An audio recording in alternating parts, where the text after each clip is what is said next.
ngati papi ideyai dakis pasien pi bersang jing iria iban peni ki umat ha ki kemat jong fi ki jauh na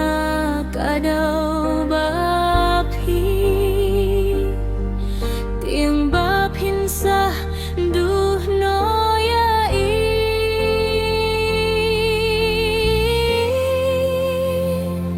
ngati pi diai henrei la kut kisngi imius ngeu shuya ka jinyam yong pi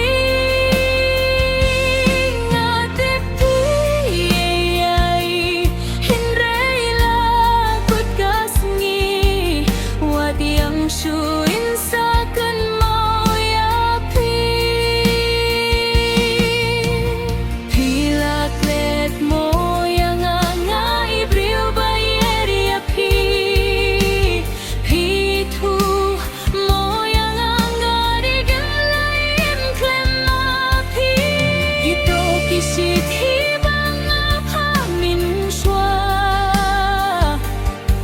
pilak let lit mo ya kibai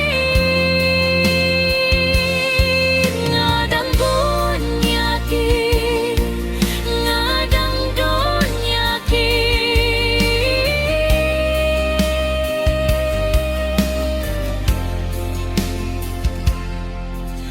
ngati papin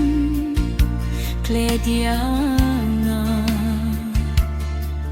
ki wei ki ong